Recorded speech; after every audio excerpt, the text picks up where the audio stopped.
Códigos. Magnificus.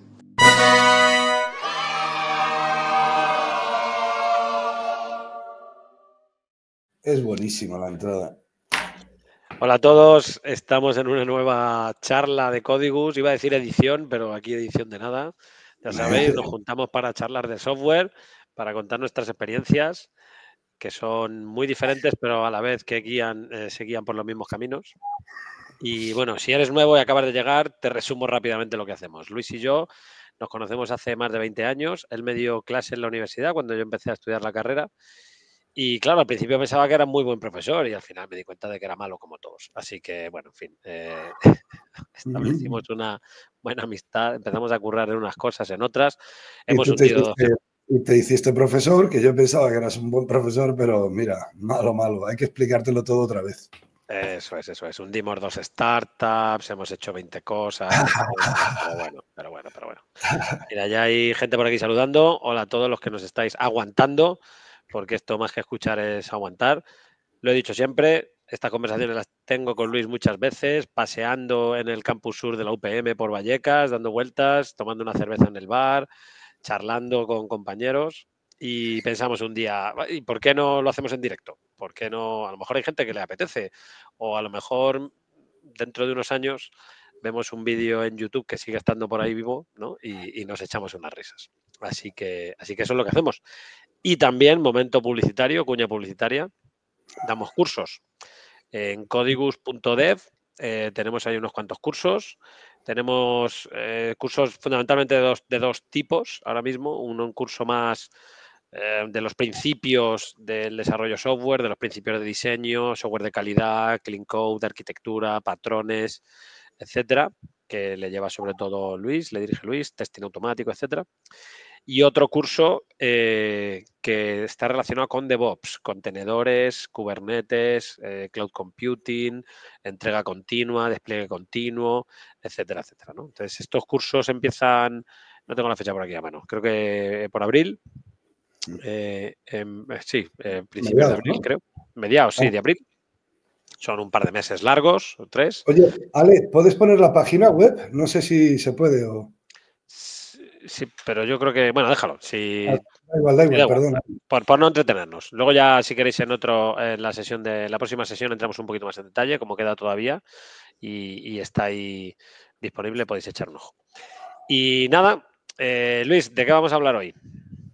Hoy vamos a hablar de lo muchísimo que queda por hablar, de lo que no se habló el otro día, porque el otro día solo arrancamos. Solo pusimos... Un detalle, para el que vea este vídeo dentro de 2 años, ayer Trump se hizo presidente de los Estados Unidos por segunda vez. Lo digo por si, no sé, si todavía no sabemos lo que va a hacer, ¿vale? De aquí a 3 años o 20 años, lo mismo dice, que joder, ahí empezó todo, ¿no? O no pasó nada. Venga.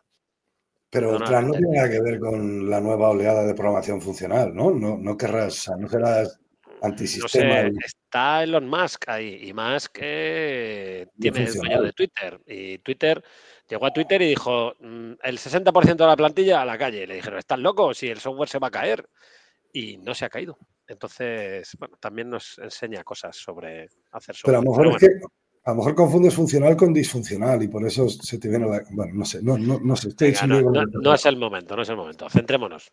A ver, si estamos hablando de esto que ha llegado, que le llaman programación funcional, que ha llegado de la mano de las funciones lambda, pero bueno, claro, depende del lenguaje donde tú estés, pues puede que no le llamen lambda, le llamen funciones anónimas, le llaman de muchas maneras, y cómo esto que es una cuestión de teoría, de matemáticos, con reglas de reescritura. Creo que fue Alonso Char, el padre de Turing, que cuando Turing inventó la máquina universal con la máquina de Turing que conocemos todos, él dijo, esto se puede hacer con funciones. Y entonces con las funciones lambda, que eran anónimas, tienen unas propiedades y unas reglas de reescritura matemáticas, se hizo un modelo teórico que era tan computable, es la tesis de Alonso Char. Bueno, vale.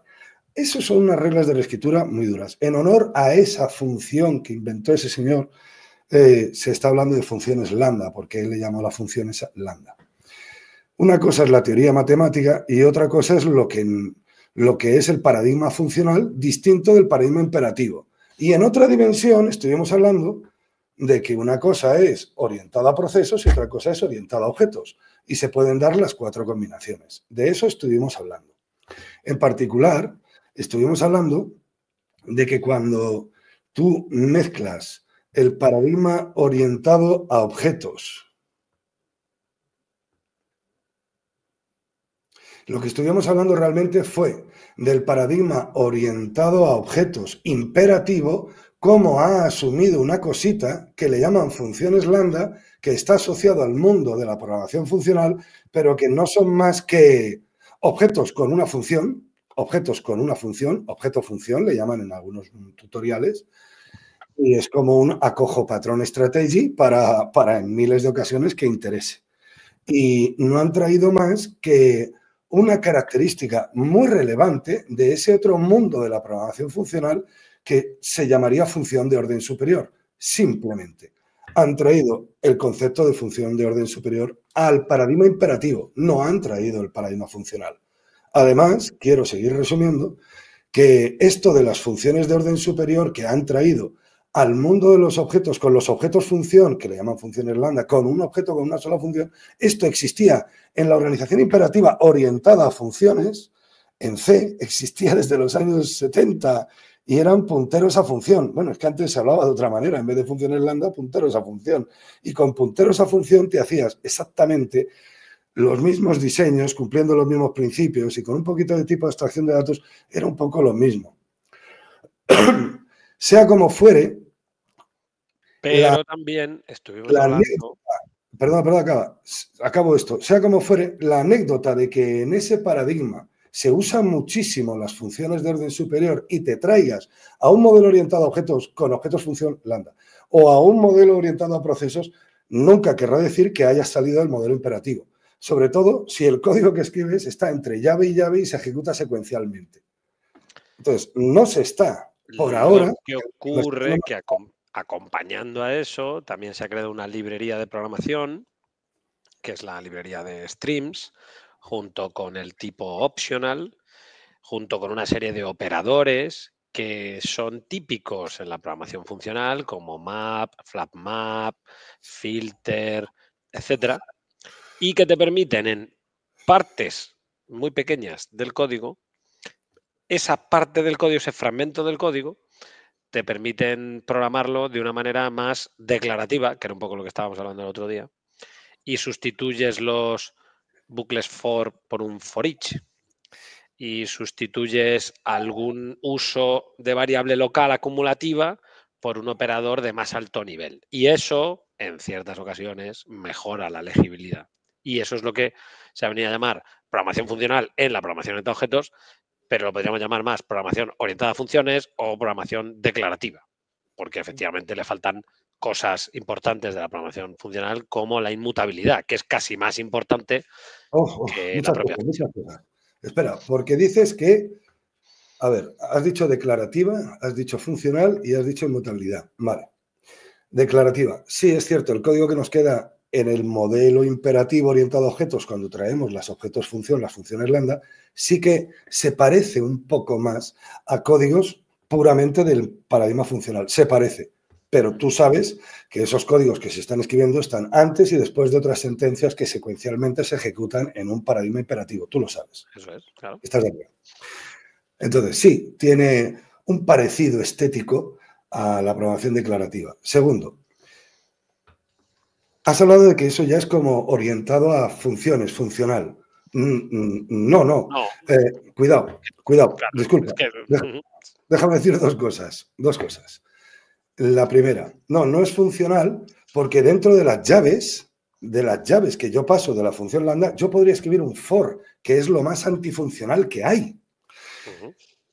Segundo, no es orientado a funciones el que hayan traído los objetos función, funciones lambda en Java, porque nadie diseña orientado a las funciones, a los procesos, sino que hay una anécdota que escribimos menos verbosamente, un azúcar sintáctico con el que seguimos trabajando exactamente en los mismos términos del paradigma orientado a objetos y no orientado a procesos.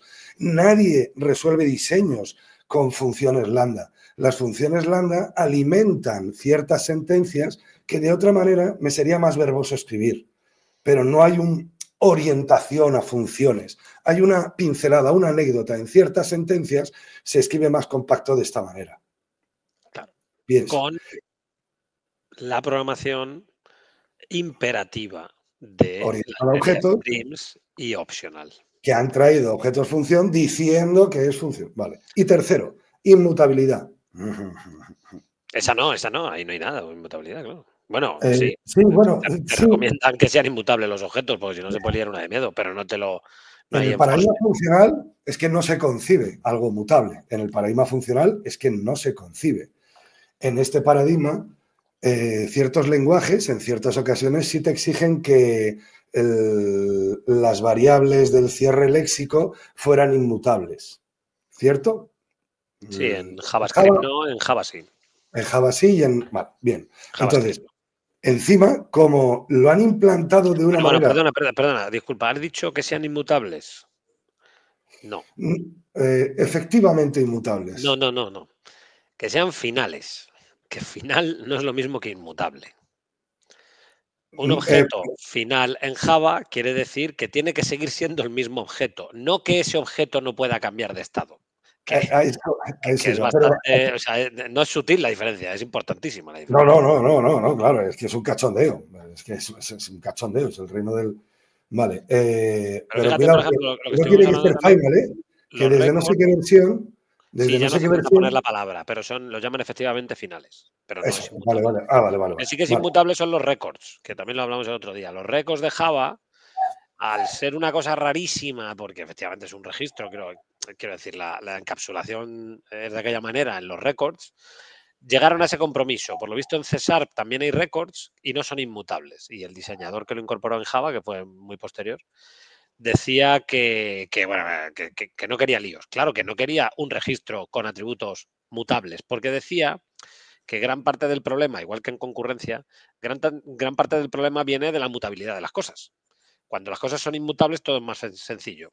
De ahí las bondades del paradigma funcional y de ahí la facilidad de hacer programación concurrente con el paradigma funcional, porque todo es inmutable, ¿no? Entonces los records dijeron, a tomar por culo, inmutables. Eso sí que son inmutables, los records. Vale, pero ese no es el tema de hoy. Ese te lo reconozco. Ya volveremos a hablar de esos récords, ¿vale? Ya volveremos a hablar de ellos y de la orientación a procesos. Pero el hablar de inmutabilidad por lo de las final o las constantes, o como tú le llames, las referencias constantes, inmutables, efectivas o finales o tal, huele otra vez a un aroma de programación funcional porque allí todo es inmutable. Y entonces te echas las manos a la cabeza diciendo, pero si es que me estás vendiendo una moto que no es. Y se reescriben libros para... Oye, que lo que antes se escribía así, ahora se escribe así. Y se aplica aquí y ya está, señores. No hay un nuevo paradigma, no hay una movida, no hay nada. Se escribe un poquito más compacto, un poquito más agradable. Lo que pasa es que, claro, la palabra paradigma, efectivamente, obviamente el paradigma es el cambio de las ideas, que, bueno, no me sé la definición formal, pero efectivamente entendemos lo que es un paradigma de programación. Sí, o sea, no es que yo me acuerde, pero era conjunto de teorías, prácticas, modelos, o sea... un conjunto de reglas de ver las cosas. Claro, lo que pasa es que sí que es cierto que con este nuevo enfoque, vamos a llamarlo, los streams en Java, las expresiones lambda de Java, el objeto optional de Java, te permite programar ciertas partes de tu código con un enfoque más declarativo. Con un aspecto más declarativo, claro. Sí. ¿Se parece a la programación funcional? Hombre, yo no había visto en Java un flat map o un map en mi vida hasta que le trajo el stream. Claro. ¿Y dónde había maps? ¿Dónde ha habido maps toda la vida? Pues en la programación funcional en la segunda clase. Sí. Eso es. Entonces, claro. Y los predicados, o sea, eso estaba inventado de programación funcional hace 1000 años, pero que no se le vaya a la gente. Que se inventara allí la primera vez, y fue con Lisp, por ejemplo, ¿vale?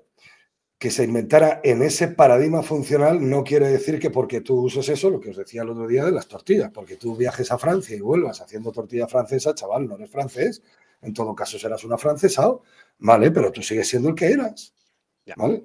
Vale. Lo que pasa, y cambiamos un poco de tercio ahora sin cambiar de tercio.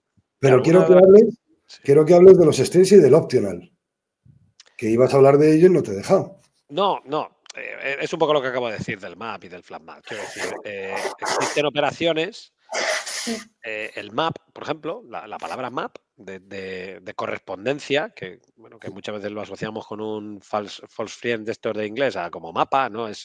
No. Que sí que tiene la misma raíz, es una correspondencia, ¿no? Entonces la operación de map te mapea un objeto, le creas otro. Perdona, creo que no es una correspondencia, creo que es una aplicación. Una correspondencia es una cosa más abierta aún. Una correspondencia, en el origen puedo tener varios elementos de un destino. Efectivamente. Y una aplicación solo puede tener uno. Solo sale una. Es aplicación, creo. Para ser preciso. Entonces, claro, ese tipo de operaciones nos acercan a la programación, nos acercan a los recuerdos de la programación funcional y por eso mucha gente dice, bueno, es un enfoque más funcional. Claro, quiero decir, no es solo la función. Claro, tú hablabas de, no, el puntero a función de C, pues lo han puesto en Java. Pero además del puntero a función de C, se han traído una librería que te permite hacer procesamiento. Una forma de tratar todas las colecciones y algunas estructuras como el par, el optional, el default. ¿Cómo se trabaja en funcional? Como la única manera que hay en funcional.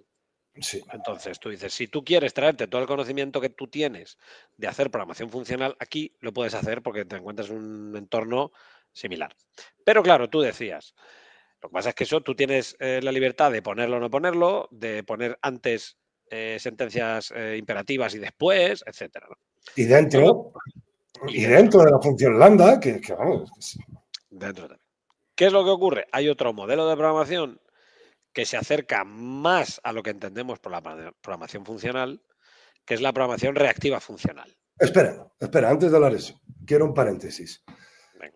Quiero un paréntesis. Imagínate que no existe la reactiva funcional, ¿vale? Incorporamos las funciones lambda para usarlas en las colecciones y, por ejemplo, en el optional. Y si alguien tiene alguno más en la cabeza, que me diga dónde se está aplicando y lo charlamos. Solo eso, solo ese ámbito, ¿vale? Vale. Yo reconozco que mogollón de operaciones que se escribían antes con un for, ¿vale? Ahora te ahorras el for, ¿de acuerdo? Vale, sí. Muy bien. Vale, yo eso me parece perfecto, pero es que hay ciertas operaciones que cuando las quieres programar al nuevo estilo, sin el for, con una función de orden superior, un filter, un map, un tal, y luego un collector o un terminal, un operador terminal, resulta que no se pueden llevar a cabo. Quiero decir,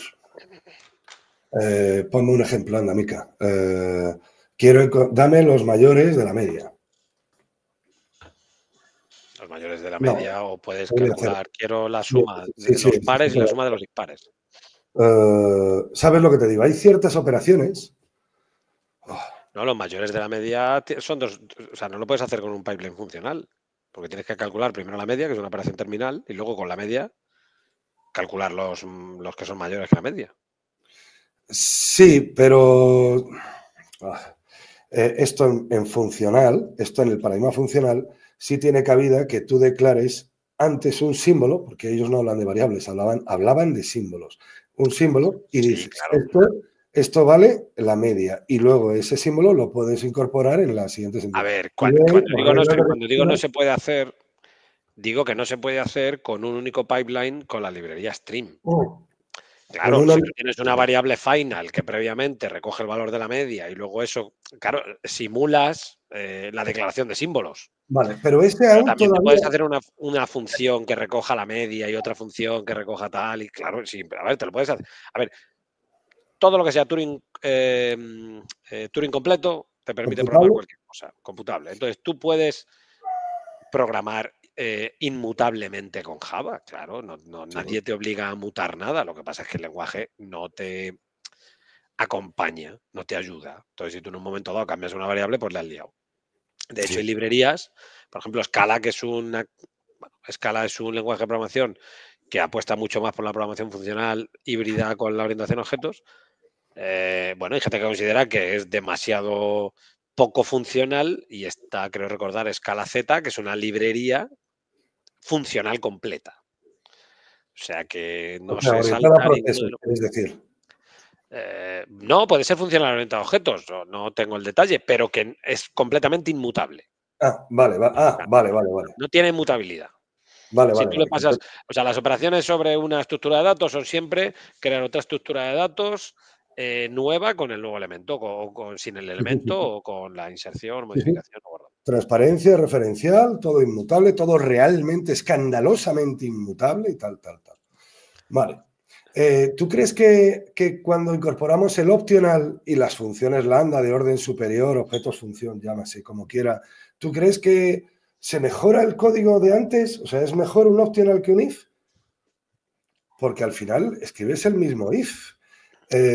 No me Pues hables de depende. mónadas ni me hables No, de... no, no. Claro, depende. Mira, al final Si tú todo me, depende. El diablo está en los detalles. si tú me usas únicamente el optional suelto de cosas que vamos a hablar después que le justifican, el optional como tal, ¿mejora un if? Yo pregunto, ¿mejora un if? ¿Es más Pues depende. legible? Pues depende del caso de uso. Depende del caso de uso.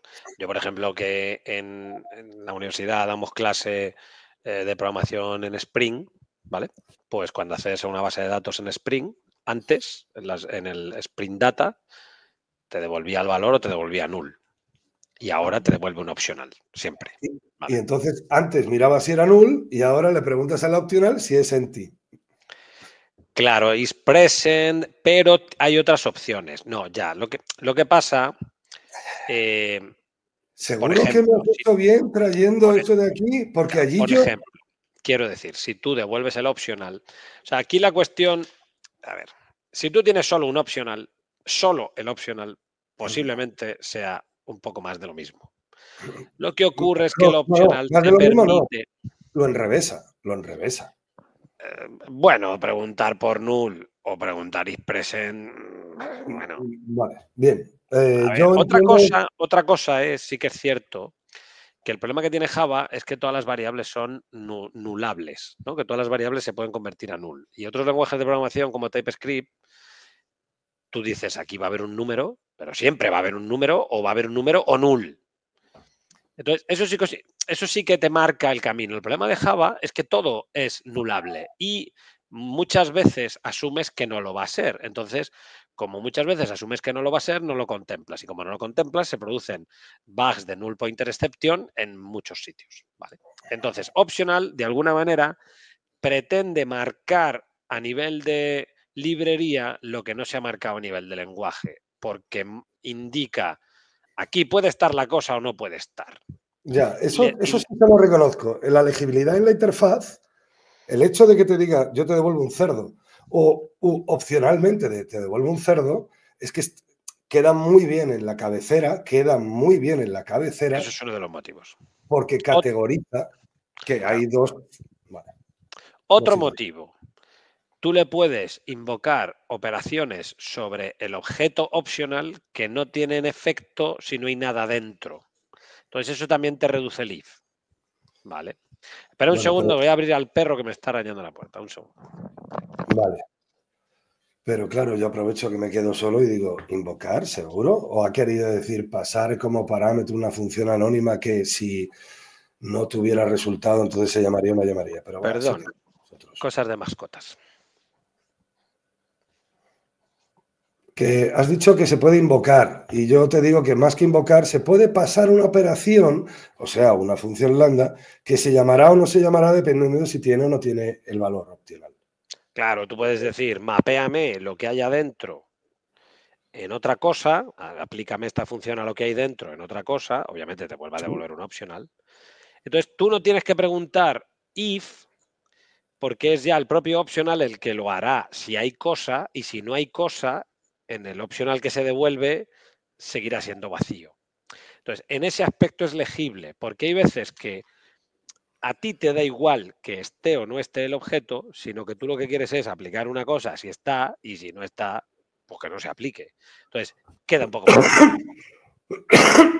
No estoy defendiendo que en todos los casos lo sea, no lo estoy defendiendo. Lo que quiero decir es que en ciertos aspectos te permite el modelo de programación similar al de stream, por ejemplo. Si tú tienes un stream con 0 elementos, tú le dices mapea, filtra, tal, tal, tal y dime. Y al final te dice, pues 0. porque no había ninguno. El problema, por ejemplo, hay un patrón de programación en Java que te dicen, siempre que te devuelvas una lista, devuelve una lista vacía, si no hay cosas, no devuelvas null, porque si no estás obligando al tío a preguntar, Ya o un a la if. tía, si es null y si está vacío. Y, coño, pues es decir, hagamos uniforme el acceso. Es que construir una lista cada vez que tal, no construyas una lista, hay constantes en la librería de Java, que es el empty list, que es una constante que no pide pan, no consume recursos, pero facilita la programación. Sí. Están por aquí comentando, bueno, cuando he llegado estaba el cartel del option, es el patrón null object, que no sé si lo has comentado tú, Luis. No, yo me quedo hablando de lo de si era aplicar o era más bien que le pasaba. No, Sí, eso no lo he comentado. es parecido al null object, sí que es cierto. Lo que pasa es que yo veo más opcional como una caja. Sí, Null tiene el object, mismo objetivo. o sea, tiene el objetivo de evitar los problemas que te provoca el tener una variable apuntando a null. Lo que pasa es que creo que el null object es más bien como que es más del dominio. O sea, es un objeto del dominio que no hace, en ciertos casos, el efecto que tendría un objeto real, ¿no? Pero te evita preguntar por null en algunos casos, ¿no? Es como dummy. Más que dummy, a veces es como la configuración por defecto, los valores más simples o valores nulos, o es que este tío no tiene seguro. Bueno, pues entonces no vamos a estar para... Si tiene seguro, hacemos esto. Y si no tiene seguro, pues entonces lo que hacemos es inventarnos un no seguro. Sí, por defecto. Y entonces el comportamiento que hay que desarrollar cuando el tío tiene no seguro, ya me homogeneiza y cualquier persona tiene seguro, porque el que no lo tiene le pongo un no seguro. Sí, es como convertir en... También, te hablaba del comportamiento dummy, es como convertir en polimorfismo el if de preguntar si estás o no estás. Sí, sí. Es decir, en vez de preguntarte si estás, haz lo que tengas que hacer. Y si no estás, entonces ya veré yo lo que hago. Bueno, esa es una manera de decir, haz lo que tengas que hacer y si eres el null, pues harás cosas de el null. Pero no me obligues a mí a poner un if cuando, de hecho, el polimorfismo lo que viene a decir es, no me hagas preguntar por el tipo, ¿no? Y comportarme de una manera u otra en función del tipo, pues la ausencia es como otro tipo, ¿no? Están, ¿no? Los tontos, los listos y los que no hay. Bueno, es mal ejemplo. Están, sí, tú me entiendes, ¿no? Los entendemos. Atiéndeme una cosa, ¿en qué medida tú eso lo aplicarías o no lo aplicarías? Porque hablando en un proyecto real, quiero decir, a mí esas ideas aplicadas recurrentemente por un proyecto, ahora aquí sí y aquí no, aquí allá, ¿sabes lo que te digo? A veces meto el if y el null, a veces me implico con un opcional. ¿En qué caso, quiero decir, lo que yo suelo hacer es encontrar los mecanismos del desarrollo del proyecto porque me mato porque todo se programe sistemáticamente igual. Cuando digo todo me refiero a que todos los controladores o los servicios o como aquí cada uno le llame las cosas, es que sean parecidísimos, que los modelos sean parecidísimos, que si hay checkers en un lado hay checkers en todos lados o no hay checkers en ningún lado. Lo que viene siendo cumplir la arquitectura. La arquitectura es el conjunto de reglas que se aplica sistemáticamente, con un estilo y tal. Entonces, yo entiendo que en una arquitectura se diga aquí, aquí, aquí, aquí, va a haber opcional. Pero que se controle. ¿Sabes por dónde voy? Porque si no, puede ser una locura, porque te lo aseguro. O sea, es que se puede aplicar casi en cualquier del mundo. Pero es como utilizar en un proyecto JavaScript, por ejemplo, es utilizar promesas en un sitio, callbacks en otro y async await en otro. Es para pegarle un tiro. Y yo es que he visto códigos así y yo digo, incluso gente que trabaja conmigo, digo, tío, ¿pero qué haces? Dice, no, es que yo qué sé, en función de, digo, no, tío, no, o sea, o async await o promesas, pero no mezcles. Sí, yo creo que sí. Lo que pasa es que, claro, ese es el efecto que tiene, hablando del opcional. Si en el 90, no sé, en el 80% de los casos, por ejemplo, es lo que te decía, en la librería, si tú estás haciendo una aplicación web o una API REST en Spring y haces acceso a base de datos, la base de datos te devuelve un opcional. Entonces ya es raro que tú decidas no utilizar opcional, porque te le tienes que comer con patatas. Entonces tus métodos devuelven opcional. Y tiene otras ventajas. Por ejemplo, el opcional tiene una operación que es or else throw, que es, si no está, peta. Sí. Y también pasa una cosa, si tú intentas acceder al objeto y el objeto no está, peta. pero peta con una excepción que tiene un nombre concreto, que es no such element, excepción. Entonces, eso tiene la ventaja de que tú puedes poner un manejador genérico de excepción que lo convierte en un 404 en la PyRest. Entonces, claro, es para lo que son las excepciones. Es una situación excepcional. El problema del null pointer exception es que, claro, si tú haces un manejador del null pointer exception, no sabes si es un bug o es que realmente el objeto del dominio no estaba. Ya. Otra de las ventajas de tener opcional.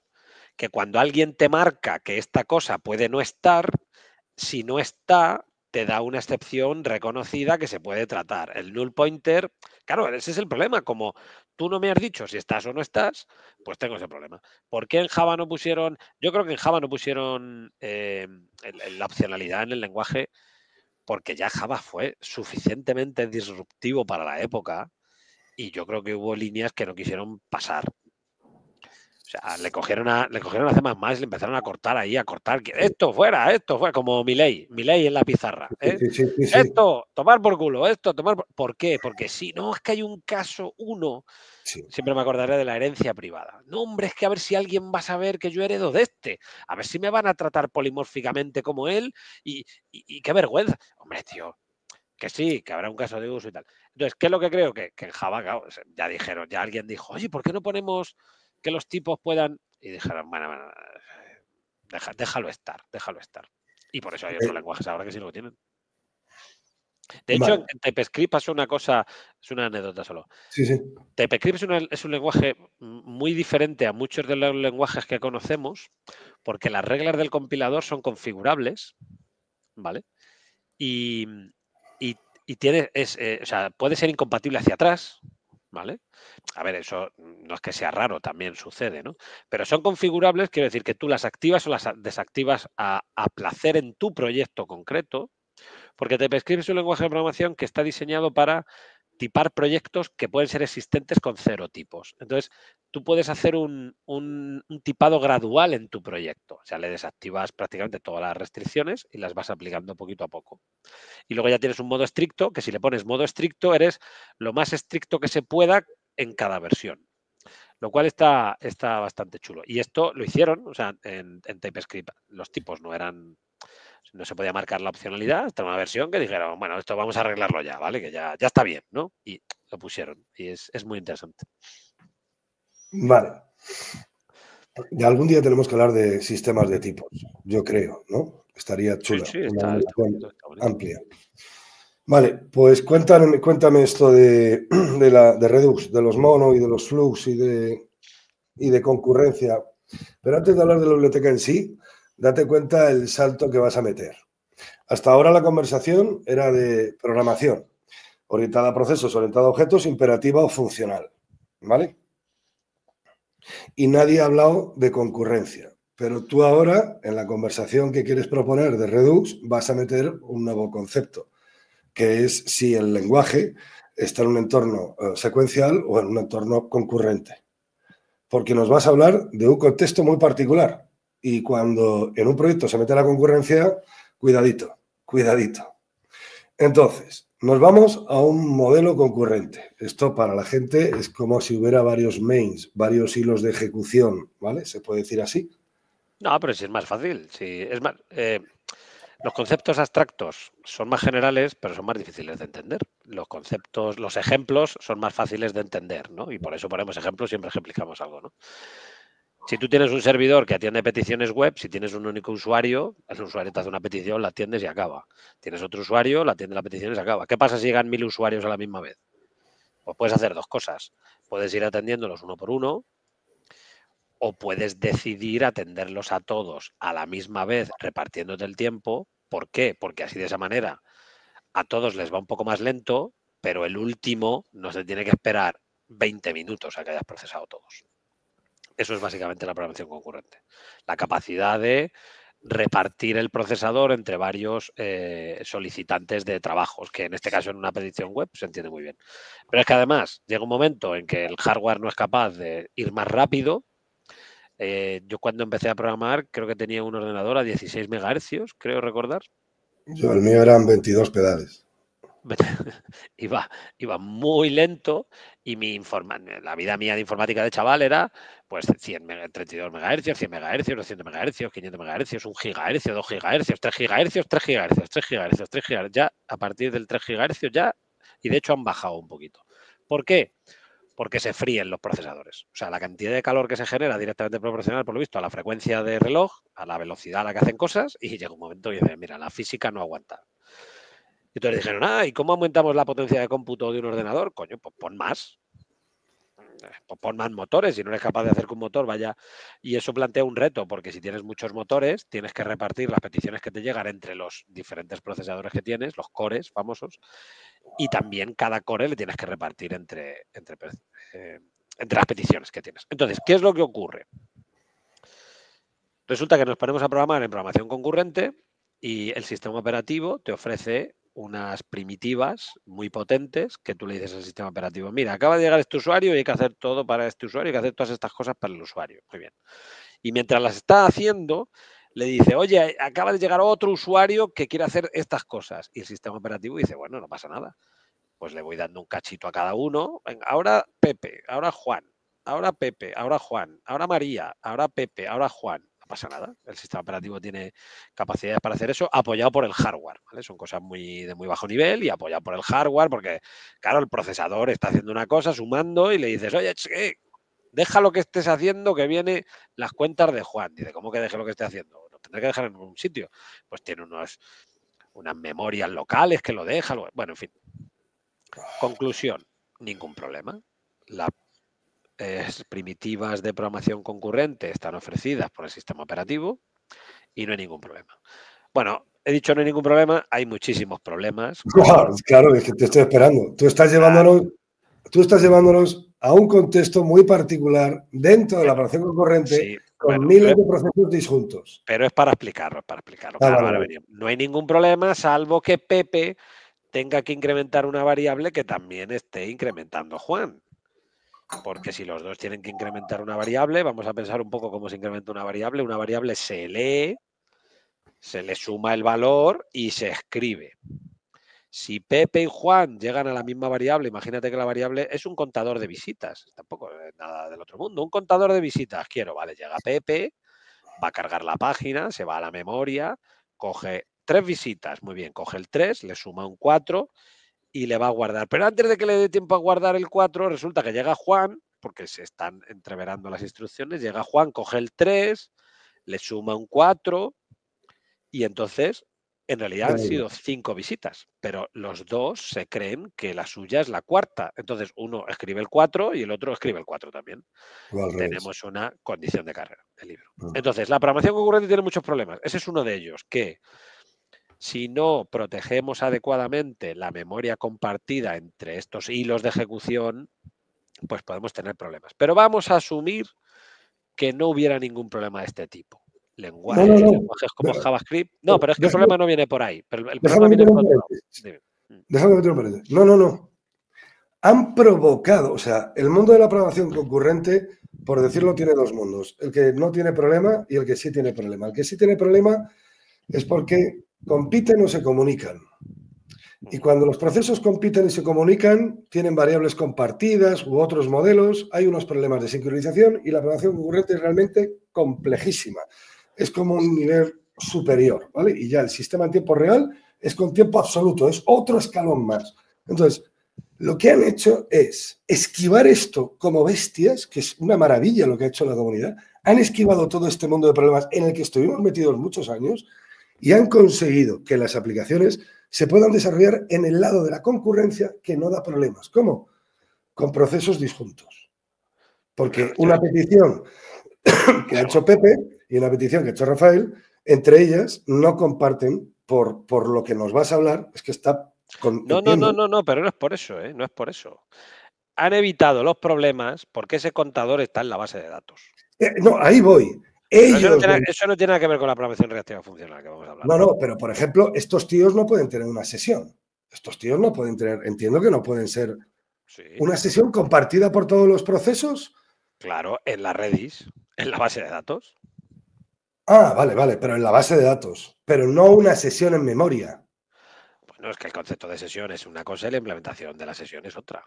Vale, ¿y en memoria? No, no. Sí, bueno, en memoria con exclusión mutua, claro que la puedes tener, quiero decir. El No, pero problema que cuando resuelve la estamos programación creando... reactiva funcional, el problema No, que resuelve la programación reactiva funcional no es la compartición de estado en el servidor, ¿eh? No. El problema que resuelve la programación reactiva funcional es otro.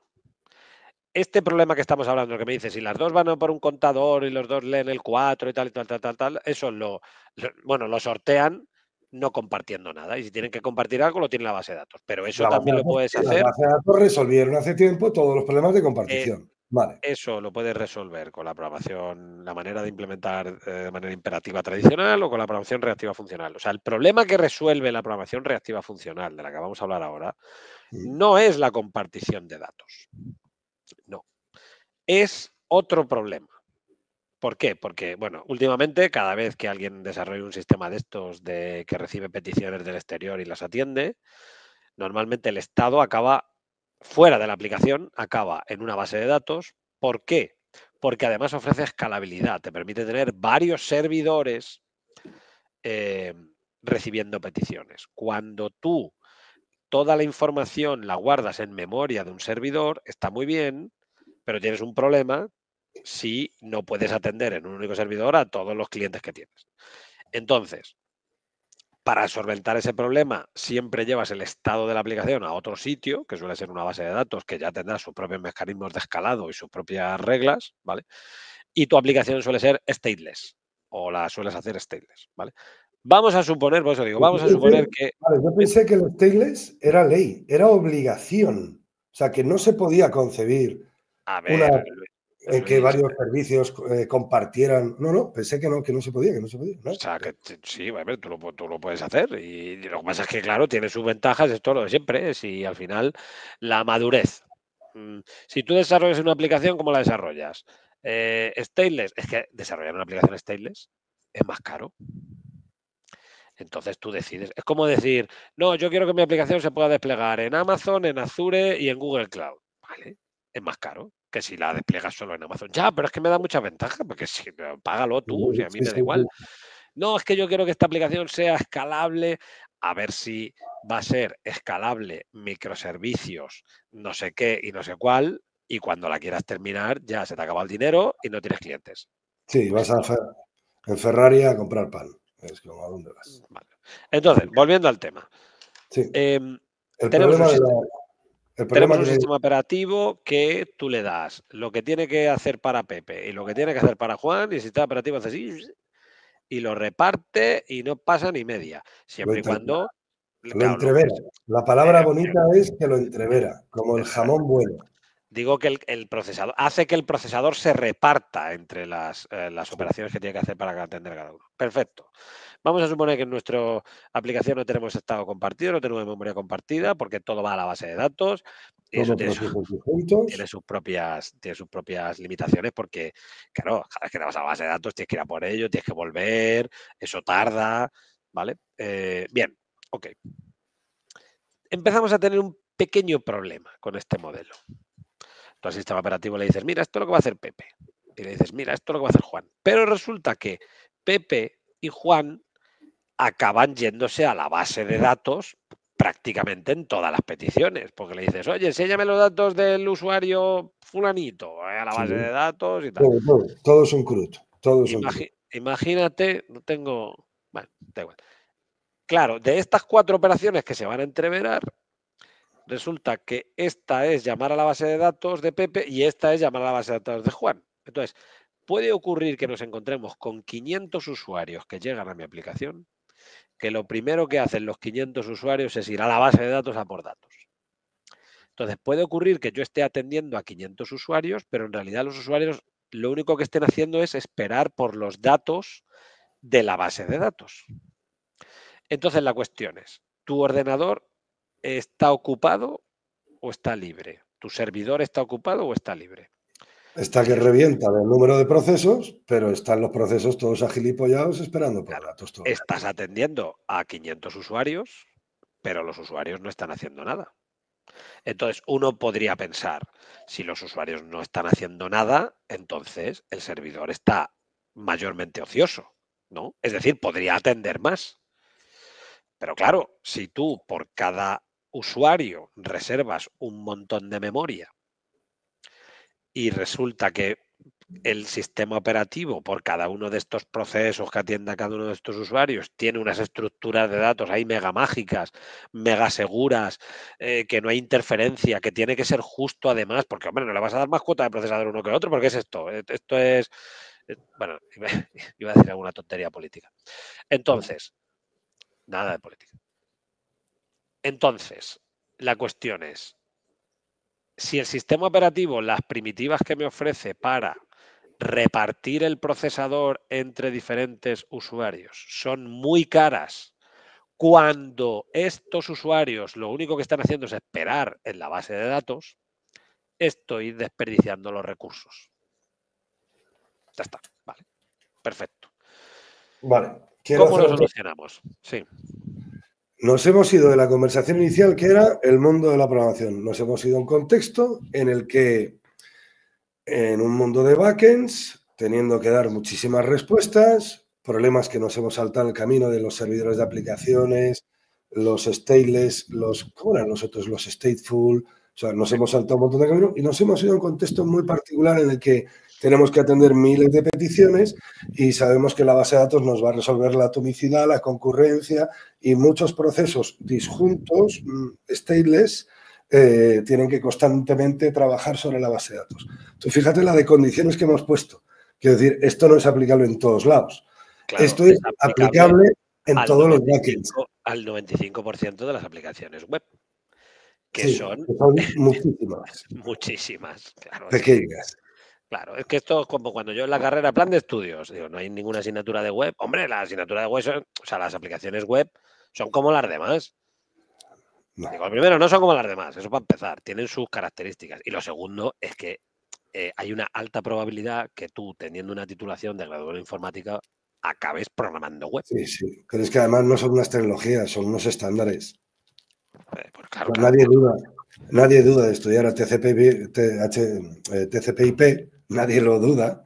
¿Cómo coño pones en duda estudiar HTTP si es el nuevo protocolo de entenderse? Vamos, que es nada, ni caso. Entonces, efectivamente, ¿no ocurre en todas las aplicaciones? No.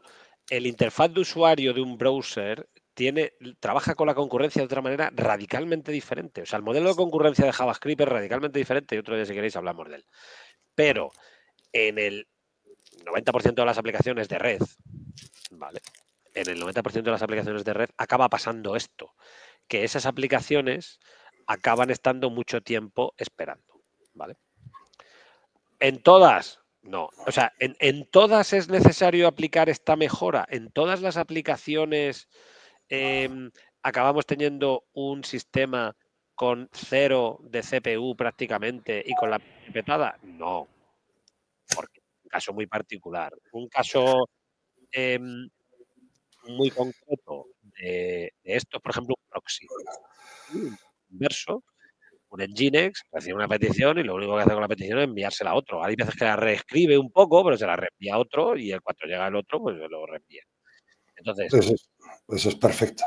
Claro, ¿por qué pongo el ejemplo de proxy? Porque es un ejemplo muy concreto para esto.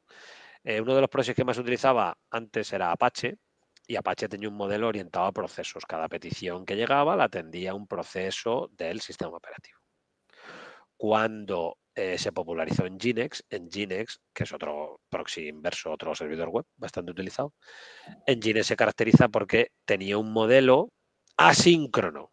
Y ya empezamos aquí con la bomba. Asíncrono, es decir, no delegaba en el sistema operativo toda la tarea de atender a un usuario, sino que al sistema operativo le decía, mira, necesito ejecutar estas operaciones para atender a este usuario hasta que haga la petición al otro sistema. En cuanto haga la petición al otro sistema, yo soy el que quiero mandar. No quiero que te quedes bloqueado sistema operativo esperando respuesta. No quiero que te quedes proceso bloqueado, sino yo lo que quiero es acabar aquí y cuando llegue la respuesta, tú ya me avisas y ya veremos lo que tenemos que hacer, ¿vale? Pero no se queda bloqueado.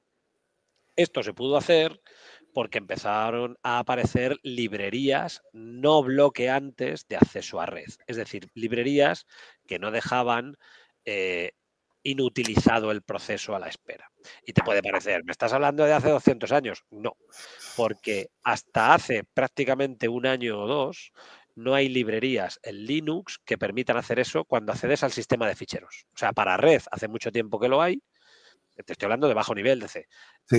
C hace mucho tiempo que o sea, en Linux hace mucho tiempo que lo hay para redes, pero no lo había para disco duro. Bueno, pues el disco duro hay que esperarle igual.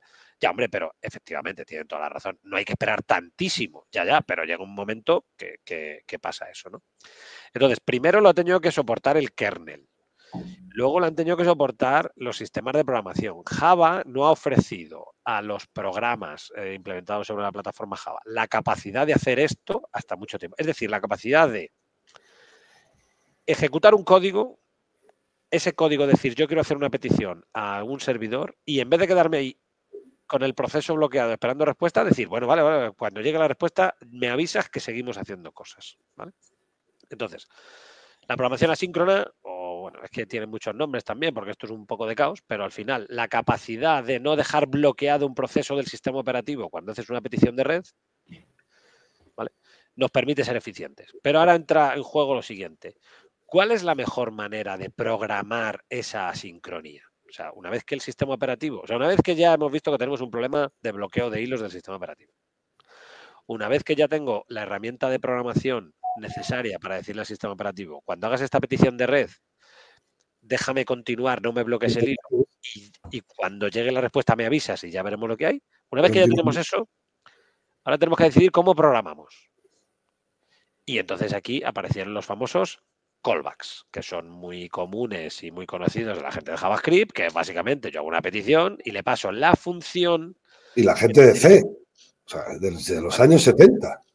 Yo hago estas instrucciones y te doy el puntero a función que tienes que llamar cuando lleguen los datos.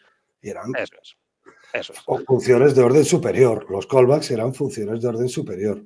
Y ya está. Solo que nadie nunca en C les llamó funciones de orden superior. Les llamaban callbacks, pero las tenían. Hombre, es que es un callback implementado con una función de orden superior. O sea, a lo mejor haberse inventado otro artificio, pero bueno, fue el callback. Vale. En JavaScript son muy habituales los callbacks y por otros motivos. Bueno, no vamos a entrar en JavaScript porque meter el... Aunque sí, se podría aplicar lo mismo, pero no quiero aplicar aquí. No estoy interviniendo para reducir esta conversación porque esto que estás hablando da como para volver a hablarlo, pero desde el pensar. Yo entiendo que estás marcando el contexto del contexto del contexto del Claro, contexto. para empezar. Y ahora vas a hablar de la implementación. Y la implementación acabará con streams constantes. Es por ayudar a la gente. Sí. O sea, lo que estamos hablando es, hay un problema de escalabilidad en un cierto tipo de aplicaciones que son los sistemas que son utilizados vía red, los servidores web o sistemas de red. Y el problema está cuando para atender a un usuario una petición, básicamente te tiras la mitad del tiempo esperando o muchísimo más de la mitad del tiempo esperando. El bloqueo y desbloqueo, el switching de procesos consume un tiempo maravilloso y satura el tal y no estás avanzando. Y requiere mucha memoria y entonces al final acabas sin poder atender más usuarios, pero tu procesador no está haciendo nada porque está esperando y no puedes atender más usuarios porque los sistemas operativos imponen unas reglas y un consumo de memoria a cada uno de estos procesos para hacerlos aislados, eficientes, tal, que al final son carísimas. Cuesta ¿vale? Cuesta mucho. Entonces dice, perfecto, vamos a hacer una cosa, en vez de que el proceso se bloquee, pues que no se bloquee. Vale, ya está, tampoco era tan difícil. Vale, ahora, ¿cómo programamos? Es partir el proceso en dos. El proceso previo y el proceso posterior. Al previo no le han puesto ningún nombre. Al posterior que le han llamado continuación o callback o le han llamado de otras maneras. Lo que pasa es que, claro, ya empezamos con los problemas. Y si después de llamar a la base de datos a hacer una operación, una petición, en función de lo que me devuelvas, vuelvo a hacer otra llamada a la base de datos, ya tengo un callback y dentro del callback tengo otro callback. Y si luego después, entonces al final aparece el famoso callback hell, que es muy conocido por la gente de JavaScript, porque en JavaScript no se podía programar de otra manera. O sea, esto que estamos hablando de, bueno, teníamos un problema de escalabilidad en los servidores en backend y entonces lo intentamos solucionar. En JavaScript no era por un problema de escalabilidad, era por otra cuestión. Solo se podía programar con callbacks.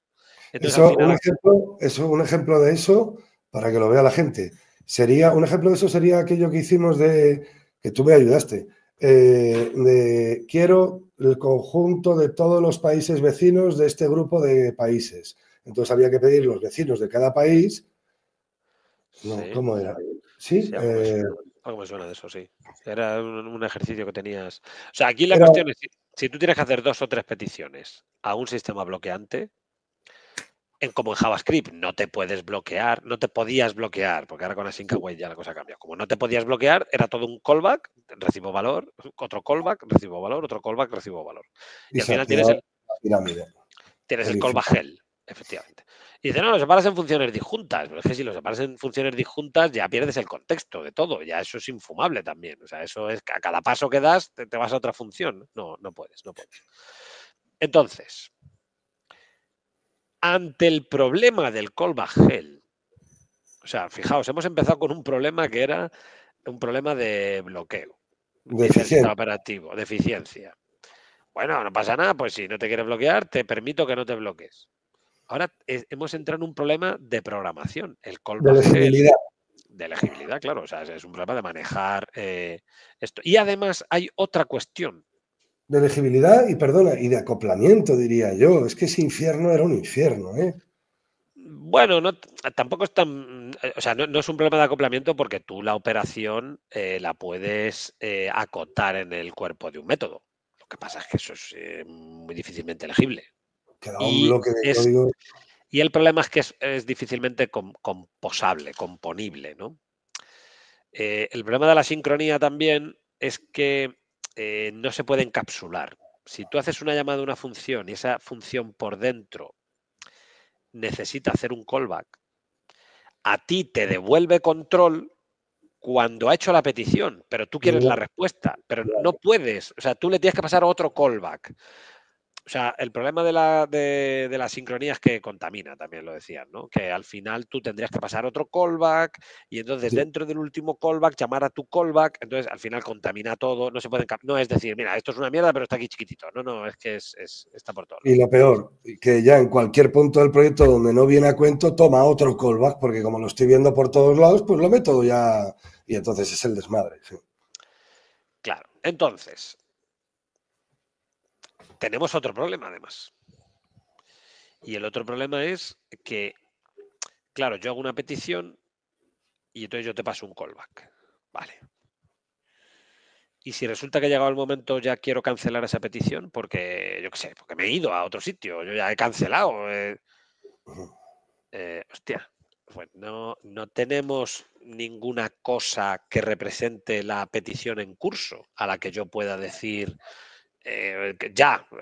olvídalo. Ya sé que hay sistemas que una vez que he hecho la petición, Tengo pues una ya. función que ya te di, que tú vas a llamar, pero no tengo a nada que comunicarle que ya no quiero que llames. No tengo ningún, dilo tú. O Ningún objeto, claro. No.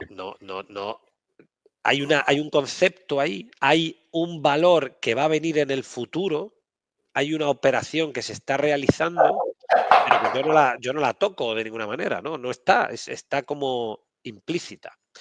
Entonces dijeron, mira, vamos a hacer una cosa. A esto le vamos a llamar a una operación en curso que se está realizando para la que luego habrá un valor cuando ya se complete y se podrá ejecutar un código vinculado al procesamiento de ese valor, le vamos a llamar, en JavaScript le llamaron promesa y en Java le llamaron futuro. En realidad es un poco lo mismo, te prometo que en el futuro habrá un valor, ¿vale? Una promesa. Entonces, ¿qué hemos ganado ahí? ¿Qué hemos ganado? Pues por lo menos ya se puede manejar la promesa, la puedo guardar en un array, puedo solicitar 14 peticiones, me guardo las promesas y yo ya las tengo. te doy el objeto preñado con la función, la que tú vas a llamar cuando ya resuelvas, pero yo ese objeto me puedo quedar con él porque es una cosa, como tú dices. Y como me quedo con él, yo le puedo lanzar un mensaje y decir, te quiero cancelar, para que cuando él vaya a llamar, mire si está cancelado o no. Entonces, esa es la bondad de los objetos. Esa Otra es la ventaja bondad. que tiene, otra Lo que ventaja que acabas tiene. de decir es la bondad de los objetos. A mí Claro, alguien me tendrá que explicar al final de todas estas conversaciones por qué se afirma categóricamente que la programación funcional orientada a procesos, la inicial funcional orientada a procesos, es mejor que la funcional orientada a objetos. Alguien me lo tiene que explicar. Porque ocurren cosas raras, como hay que pasar 2, 3 parámetros te paso la función de orden superior y te paso también una referencia a este dato que tendrás que mirar, no sé, bueno, me sigues, ¿no? Porque como no tienen objeto, pues pasan 3 datos, 2 funciones y un dato. Coño, 2 funciones y un dato relacionados con ese dato, coño, no será un objeto, pero vale, pero me estoy precipitando. Sigue, por favor, Micael. Sigue. Una promesa. También permite una cosa la promesa, muy interesante. Tú puedes vincular lo que quieres hacer con el dato a la propia promesa, no en el momento de decir que quieres hacer la petición. Entonces tú le puedes decir a alguien, oye, vete a la base de datos a por un valor. Y él internamente puede llamar a una librería, no sé qué, te dice, vale, pues el valor te llegará en esta caja, te pasa la promesa, en esta caja. Y tú le dices a la caja, oye, cuando esté el valor, quiero hacer esto, esto y esto. Entonces, hay un poquito menos de callback porque no tienes por qué hacer en una función anónima que le pasas como último parámetro la cosa, sino que tú simplemente recibes el valor en el futuro y sobre él haces cosas. Entonces, parece un modelo más imperativo en ese sentido. Vas como haciendo cosas por fases, aunque en realidad estás, lo diré, estás retrasando el proceso. O sea, a ti te dan una caja que va a tener un valor en el futuro y tú dices, bueno, cuando me llegue el valor quiero que hagas esto, quiero que hagas esto, quiero que hagas esto. O sea, has dejado en un momento dado, has dejado de ser imperativo porque tú has hecho la petición y desde que has hecho la petición ya no puedes seguir procesando el valor. Pero sí que puedes dejar apuntado lo que hay que hacer, ¿no? Pero bueno, se Pero reduce un no por poquito. eso dejar de ser imperativo. Yo es que a mí esto o sea, me da miedo primero porque no lo he reflexionado lo suficiente, segundo porque a mí me huele a un simple modelo orientado a eventos, que es otra dimensión, Claro que es orientado a eventos. Otra Y dimensión. de hecho la promesa... Eventos que se dan en imperativa, en funcional, en orientada a objetos y en orientada a Sí, procesos. bueno, pero el evento en realidad, o sea, la programación orientada a eventos es también ortogonal a todo eso. Claro, lo que estás diciendo tú. Hay gente que piensa que no, que es de aquí o es de allá. Y no, es de todos lados. Vale, sigue. Que de hecho esa es otra delimitación de la... A ver, las promesas se han desarrollado mucho en JavaScript porque JavaScript obligatoriamente tiene que ser un modelo asíncrono porque no hay bloqueos, por eso se han desarrollado mucho, pero también se han desarrollado en otros lenguajes como Java, porque en Java también ha habido librerías asíncronas. Problema de las promesas o los futuros, que solo permiten un valor. Yo hago una petición y me llega un valor, ya, pero es que hay veces que hay no sé, un WebSocket, que llegan mensajes. O hay veces que estoy procesando datos en tiempo real que me llegan de dispositivos a través de Kafka o a través de Kinesis o a través de donde sea, ¿vale? De una cola. O, bueno, sí, más o menos, esos son los ejemplos más típicos, ¿vale? Entonces, si tú dices, bueno, yo quiero ir por el siguiente mensaje y coges una promesa y tú puedes decir, no, yo es que quiero cancelar esta promesa. ¿Pero qué cancelas? ¿El último o todos los demás? O quiero decir, si yo con una promesa es una caja que va a tener un valor en el futuro, pues podría llegar a tener una caja que tiene un valor en el futuro, podría llegar a tener como una especie de tubería que puede tener un valor y luego otro y luego otro y luego otro. Entonces, si nos damos cuenta, la promesa es como un optional, es una caja que va a tener un valor. Lo que pasa es que el optional tiene el valor o no le tiene inmediatamente y la promesa tendrá o no le tendrá el valor en el futuro. Pero fíjate qué curioso, cuando tú tienes un optional, le dices map. ¿Qué quiere decir? Que tú quieres generar un valor partiendo del que esté, si está, y si no, no hagas nada. Eso es lo que hace el map de un optional. Pero fíjate que una promesa podría tener también un map, porque tradúceme el valor que te llegue cuando te llegue, si te llega, y si no te llega ningún valor, pues no me hagas nada. La ventaja de tener bueno, la ventaja que tiene el optional cuando tú aplicas un operador map es que le pasas la operación que quieres realizar sobre el valor que hay dentro, si está, y si no está, no. Pero ese mismo modelo de programación, exactamente el mismo modelo de programación, vale para una promesa porque es algo así como tradúceme o conviérteme el valor que te llegue a este otro con el map cuando te llegue.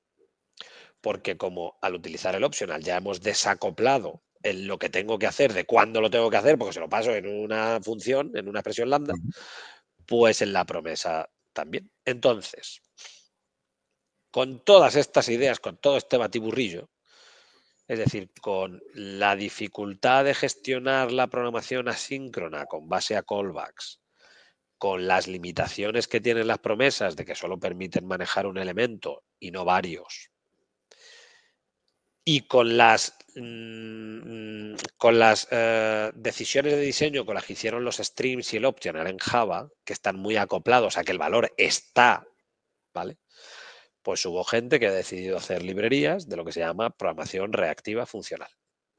La programación reactiva funcional es aplicar el enfoque de programación declarativa que tenemos en los streams y en los optional, pero para un caso de uso un poquito diferente, y es que el valor no está inmediatamente disponible. Recordemos, en un stream no sabes cuántos valores va a haber, lo único que dices es calcúlame la suma de todos los valores, pero no sé los que va a haber, o calcúlame la media, o dame los que son mayores de 5, eso es lo que le dices a un stream. Y al optional le dices, si hay valor me le traduces en este, y si no hay valor, pues nada. Pues con esas mismas ideas le he añadido un puntito más que es cuando esté. Y el modelo de ejecución de esa librería que es asíncrona, no sé qué, patatín, patatán, básicamente te permite decir, cuando llegue un valor me le traduces. O, bueno, cuando llegue si llega, porque en un mono, que es como se llama el optional de la librería de la programación reactiva funcional, se llama mono, lo han decidido llamar así, pues tú le dices map y le vienes a decir, pues tradúceme el objeto cuando llegue, aplícame esta función. Y Sí. si no llega, pues no me la apliques. Ya está. Entonces, librerías de programación funcional reactiva para Java hay dos famosas. Una que es el proyecto Reactor de la gente de Spring y hay otra que es de el proyecto Quarkus de la gente de Red Hat que se llama Unity. Unity, se me ha olvidado ahora cómo se llama. Sí, bueno, digo sí, pero me suena, sí, te lo digo a ti. Vale. Tienes que establecer un puente, ¿eh? Y no sé, que tienes que establecer un puente entre las dos cosas que has planteado. Sí, pero es que no me quiero quedar sin saber cómo se llama la librería. Sí, yo creo que sí, que eran No, Reactor, Unity no. ¿no? Se llama... Ay, qué torpe. Se me ha olvidado ya, pero ¿por qué se me ha olvidado? Loom. No. Bueno, espera, la busco. Esa es la librería de Quarkus. La librería de Quarkus. Y hay otra que se llama RX Java también, que es muy famosa. RX. RX Java es otra. Y la de Quarkus es Mutini, coño. Mutini. Vale, Mutini. Bueno, al final, conclusión, y ahora empezamos a entrar a los detalles. Debido a los problemas de escalabilidad que tienen los servicios web implementados con un modelo bloqueante, con un modelo de aprovecharte del sistema operativo para repartir, atender a varios desarrolladores, se inventó la programación asíncrona. Es decir, que tú puedes hacer una petición de red sin necesidad de dejar el servidor bloqueado. Pero eso supone un reto para programar. Es decir, es complejo programar con callbacks. O con promesas. O con promesas. Bueno, las promesas son una mejora sobre el callback, Sí, pero todavía duele. O sea, bueno, pero la promesa es un poco el germen. Bueno, qué tontería. Duele la primera vez. Cuando lo ves la primera vez y le coges el tranquillo, desde el primer proyecto ya. Pero tiene limitaciones. O sea, una promesa a priori no. La limitación fundamental de la promesa es que solo trabaja con un valor. Y los modelos de programación estos ya son más genéricos. Cuando aclara una cosa, cuando dices un valor, ¿te refieres a un tipo primitivo o te refieres a toda una lista, un valor entero enorme? Lo que me refiero es que cuando la promesa termina, ya tiene lo que tenga que tener. Es decir, puede tener un array de enteros dentro. Eso es, puede ser la hostia de grande, pero ha llegado el valor entero, que puede ser simple o muy compuesto. Puede ser un array de personas, pero, ahora vete al otro lado. A la vez. La gente que ha hecho librerías de programación reactiva funcional lo que quieren es permitir un modelo de programación en el que los valores llegan de vez en cuando. Según llegan. según llegan se van procesando. O sea, llegan de vez en cuando y además, según llegan, se van procesando. Entonces, en Java se han hecho 3 librerías muy famosas. RX Java, que se parece mucho a otra que hay en JavaScript, que se llama RX JavaScript. Se ha hecho Mutiny, de la gente de Red Hat, como digo, y se ha hecho el proyecto Reactor. La de Mutiny, fíjate cómo pone en su página web, fíjate la publicidad que ponen. Dice, Mutiny, librería de programación reactiva basada en eventos intuitiva. Intuitiva. ¿Por qué? Porque no tiene ni map, ni flat map, ni zip, ni nada de eso. ¿Por qué? Porque Ni han filter. considerado. Filter sí, pero porque filter se entiende. El resto de operaciones, o sea, flat map, que es como que tú tienes, es como una montaña rusa, o sea, una montaña, no, una muñeca rusa de esa de que dentro de una caja tienes otra caja y tal y cual, va, en fin, no vamos a entrar en detalle de programación funcional.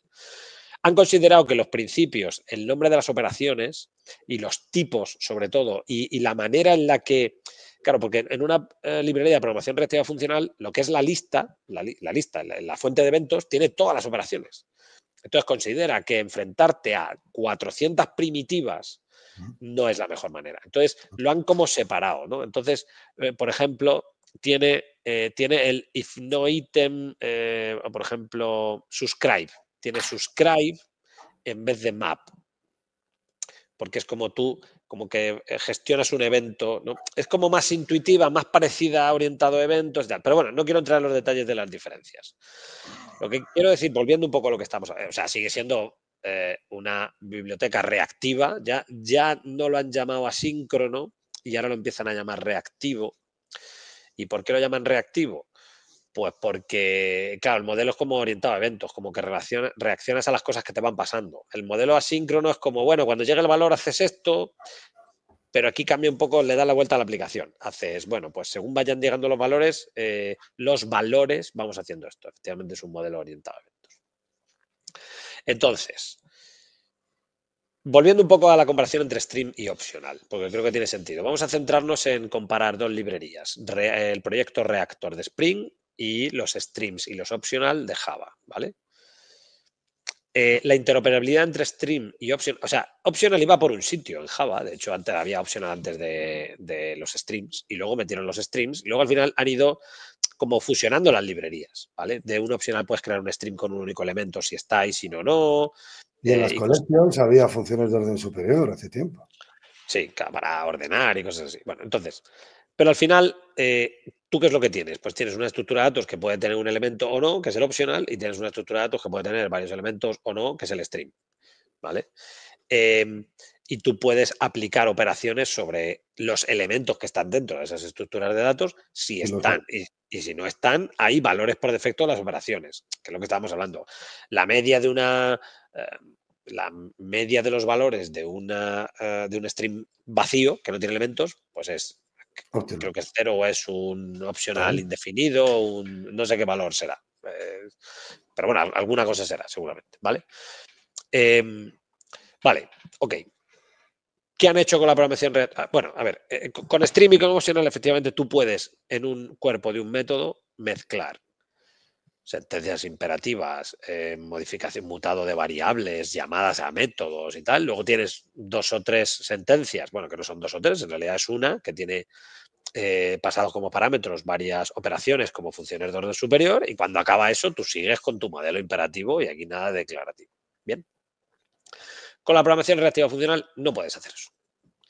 La programación reactiva funcional, vamos a poner un caso de uso concreto porque así nos ayuda a entenderlo. Vamos a hacer un programa que sea básicamente una API REST que atiende peticiones con programación reactiva funcional, ¿vale? Vamos a suponer que no hay base de datos de momento, ¿vale? Y tú dices, ¿pero qué sentido tiene utilizar la programación reactiva funcional si no te vas a bloquear? Coño, tiene sentido porque vamos a empezar poco a poco, que si no, ¿vale? Porque el texto va a quedar igual, o sea, lo otro será transparente casi. Que el dato esté aquí o esté en la base de datos va a ser muy transparente, sí. Bueno, sí, no. Tú, por ejemplo, llega la operación, ¿no? La operación te pasan, básicamente te pasan la caja con la operación, que sí que está, pero vamos a suponer que tú empiezas a procesar datos de una petición. Normalmente las peticiones REST te llega la petición como un bloque, ¿vale? Pero hay veces que tú quieres recibir los datos poco a poco. Imagínate que te están subiendo un fichero, ¿vale? Entonces, en vez de tener que esperar a guardar todo el fichero en memoria para hacer cosas, a ti te van llegando, vamos a suponer que es un fichero de texto y te llega por líneas, ¿vale?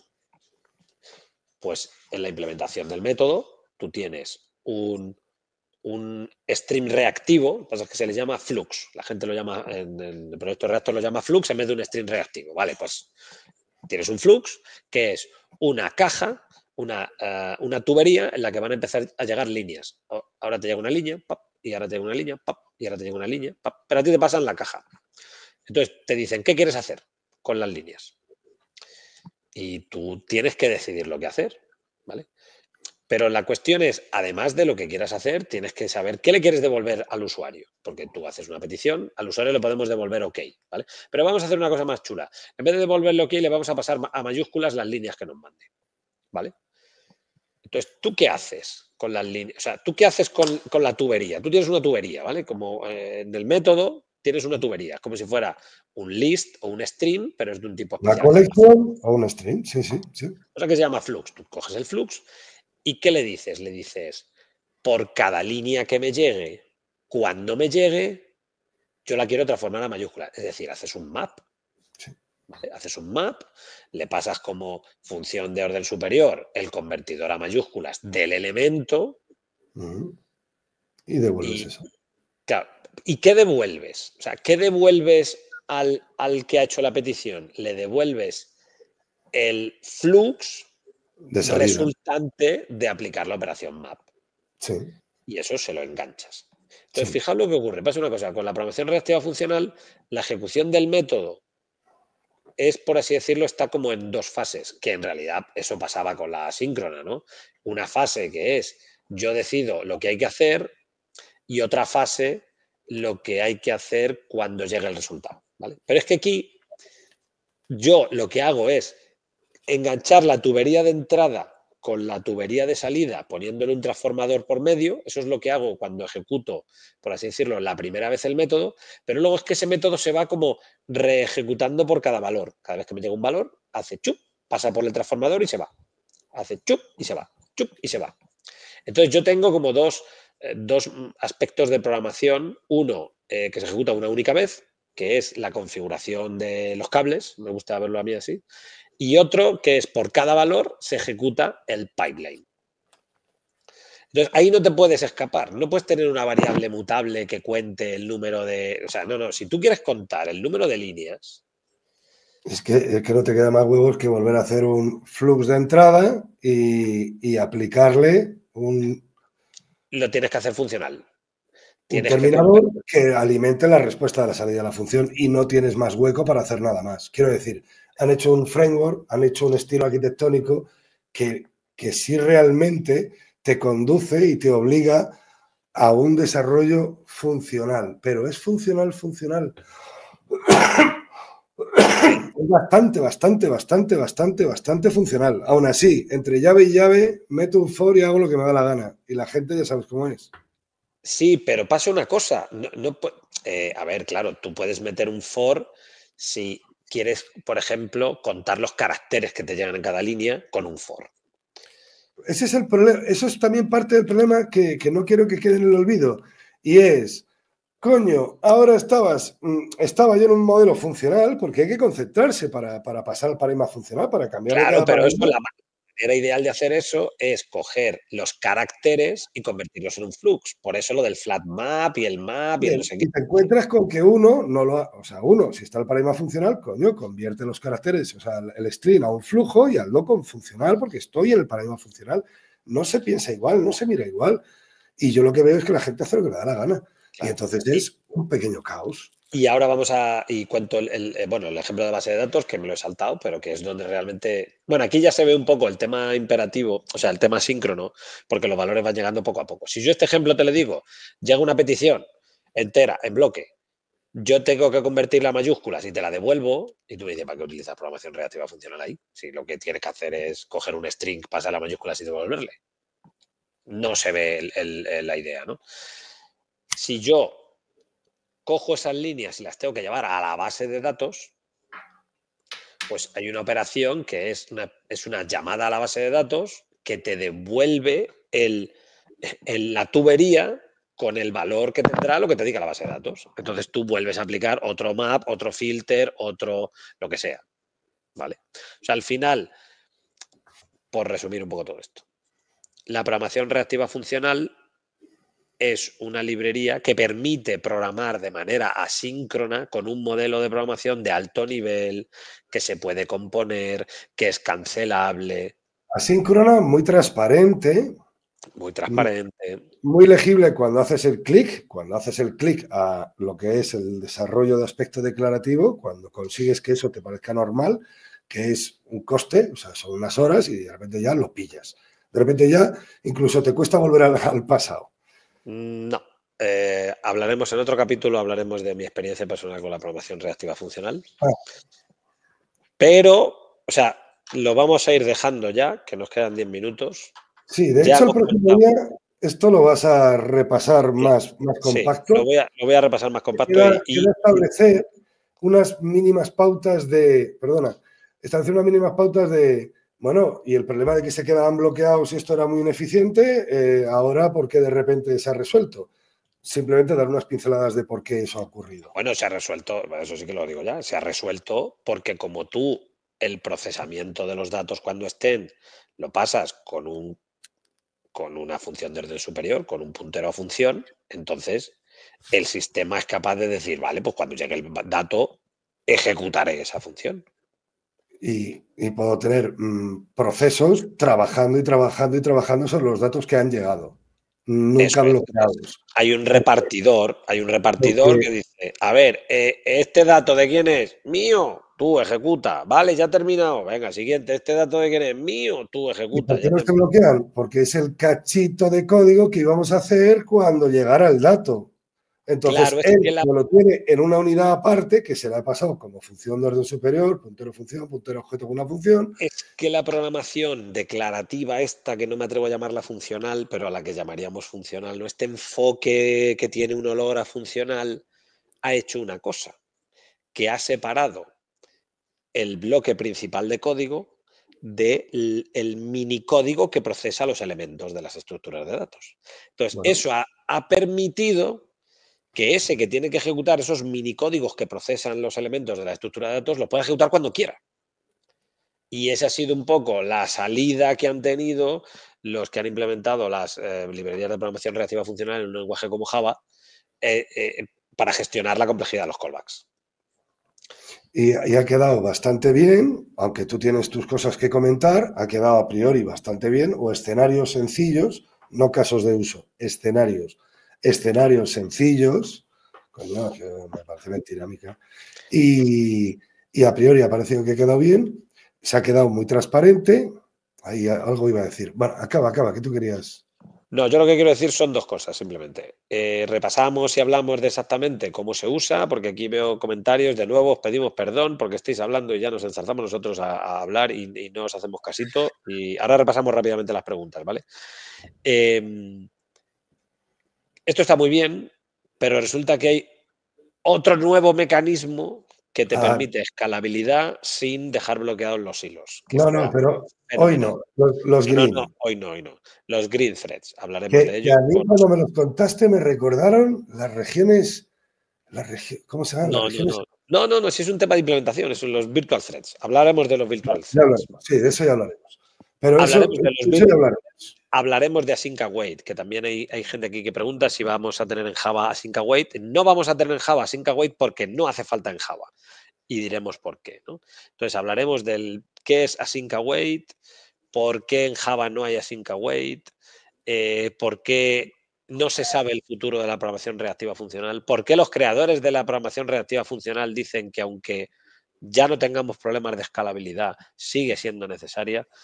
Hay cosas chulas que ver, ¿vale? O sea, quedaros con la idea de que la programación reactiva funcional es más funcional que los streams y los optional por ciertos motivos, que son problemas de eficiencia que venían... No, por una dualidad de dos contextos. Porque la arquitectura te obliga a ser muchísimo más funcional, porque según recibes el flujo de entrada tú tienes que ir alimentando el flujo de salida, no te quedan más huevos que hacer. Pero eso lo puedes hacer imperativo con callbacks.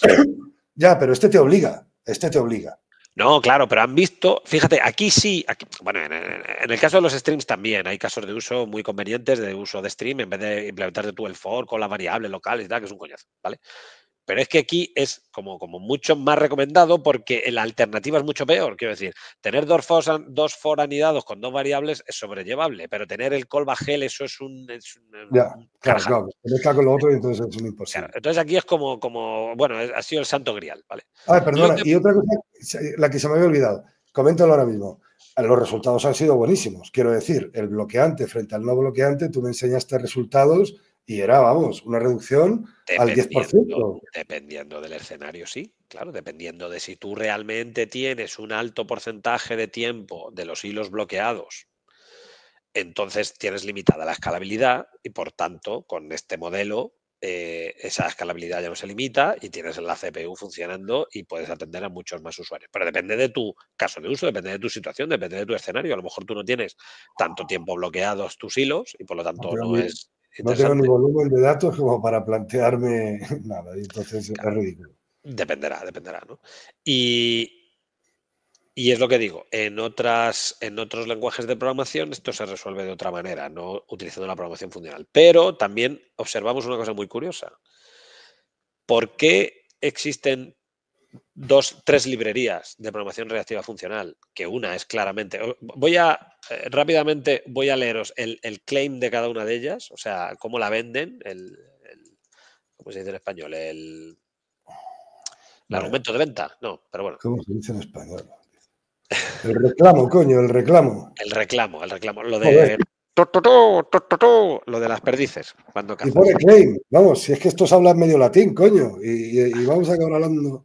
Fíjate, el proyecto Reactor se vende como crea sistemas reactivos eficientes. Vale. Y te dice que Reactor es la librería de cuarta generación reactiva basado en los flujos reactivos para construir aplicaciones no bloqueantes en la máquina virtual, ¿vale? Eso es lo que dice el proyecto Reactor. Os voy a contar ahora lo que dice RxJava.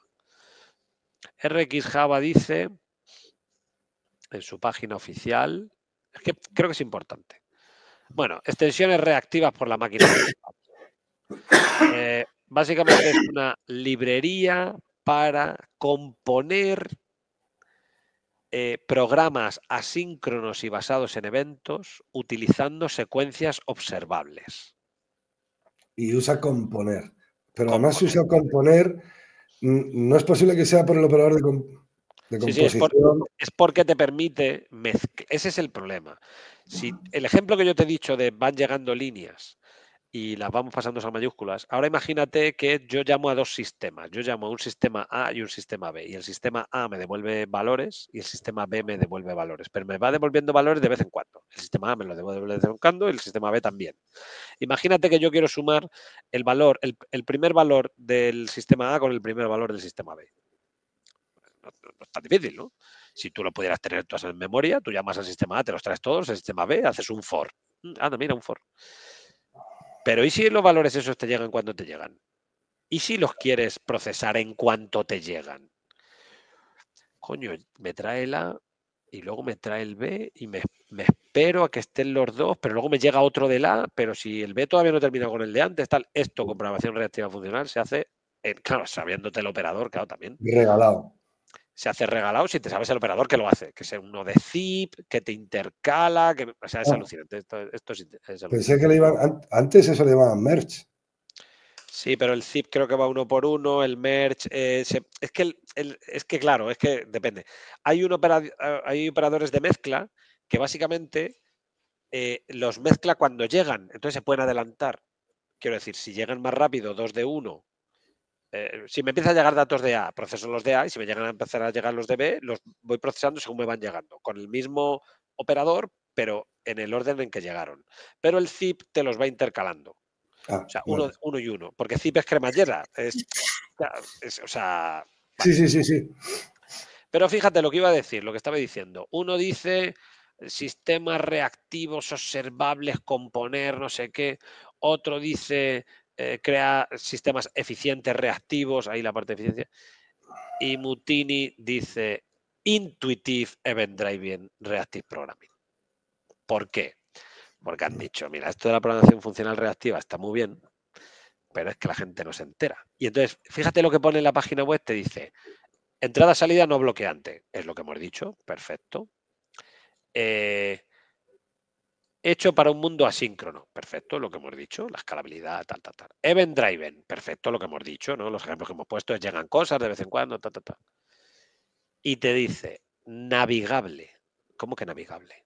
Sí, porque tal y como está hecha la librería, tiene un completado de código muy inteligente y en vez de tener clases con cientos de métodos, porque son confusas, que es lo que le pasa a las otras librerías. Entonces, dice, Mutini proporciona una API explícita y navegable que te guía a ti hacia el operador que necesitas.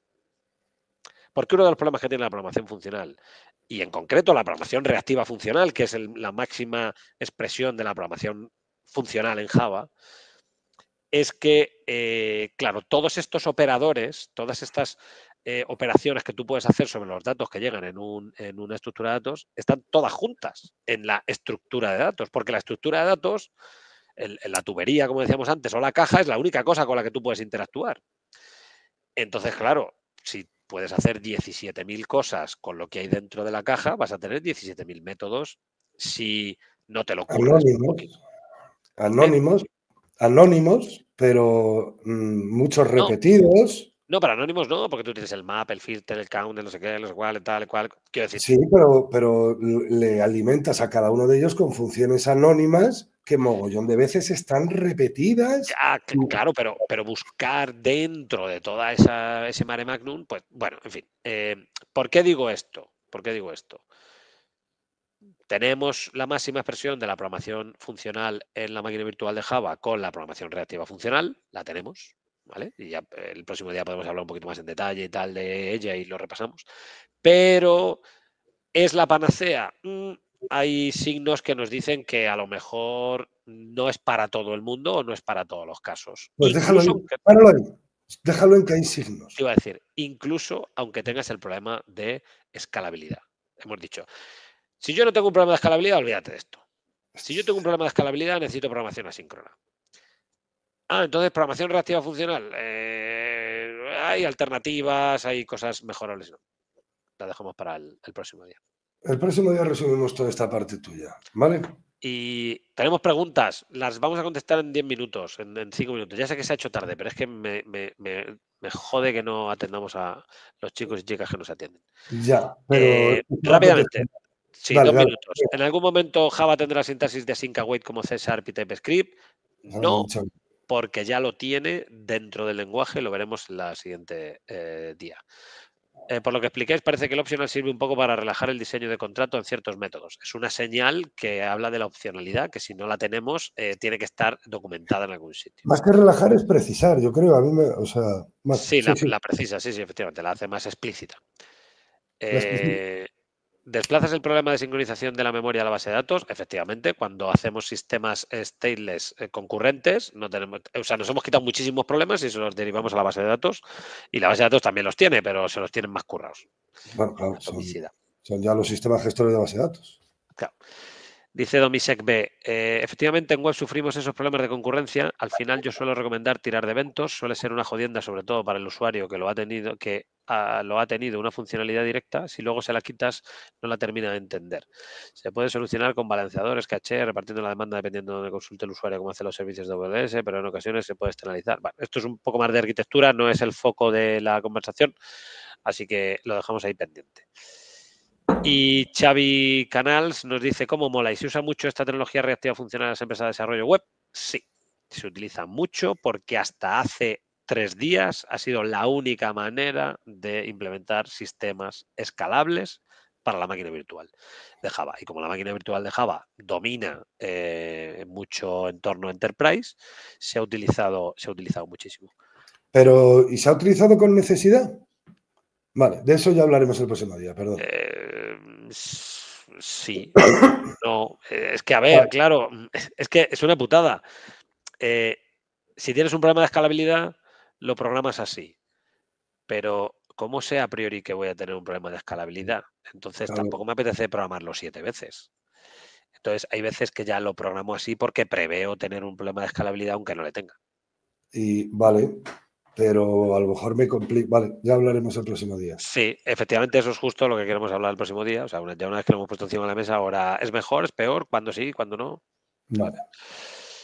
Chicos, chicas, os agradecemos mucho que estéis por aquí, porque Sí, eso nos ayuda a, bueno, nos da un incentivo para que vengamos aquí y no lo hagamos en la barra del bar, que lo podemos hacer, que ojo, no descarto que algún día lo hagamos. Cuando llegue el calorcito, Luis, tenemos que hacer por lo menos una entradita rápida en una terraza sin mucho bullicio y charlar un poco. ahí Y va. nada, esperamos que... hay un programa de la tele que yo creo que se llama... Ay, no me acuerdo cómo se llama. Que hablan de fútbol. Y hablan, pues eso, o sea, hablan de cuñado a cuñado, ¿no? Ahí, Sí. pues tú no tienes ni idea, tal cual. Pues esto es lo mismo. Nosotros lo que pasa es que hablamos de software, contamos nuestra experiencia, de lo que leemos, de lo que enseñamos. Acordaos, somos Hombre, profesores de hay programación. mejores ejemplos, ¿sabes? Hay mejores charlas de ciencia en bares, también es otro ejemplo que También, como redes, cuando salía Punset ahí preguntando. sí, El átomo, pero hay unas muy buenas, pero muy Sí, buenas. sí, no, de hecho hay un programa que se llama Una pinta con ciencia o algo así, que Algo da de eso, charlas de ciencia en bares, sí, sí. de No, a ver, física, flipante. que es la coña, que es la coña. Aquí lo que queremos es, bueno, que paséis un buen rato, que si hay temas que no os suenan, que os empiece a picar el gusanillo para Sí. que os Despertar informéis. conciencias, al que ya sabe cosas, ubicarle en el castillo, hablar de una cosa y de otra, relacionarlas, ordenar y debatir, porque no tendremos que estar en todo de acuerdo. Eso es. Hoy solo hemos Y estado presentando. traeremos invitados. No sé si hablar del tema de programación reactiva, funcional o no, pero a lo mejor sí que hablamos de la programación funcional de Scala, por ejemplo, que es muy interesante.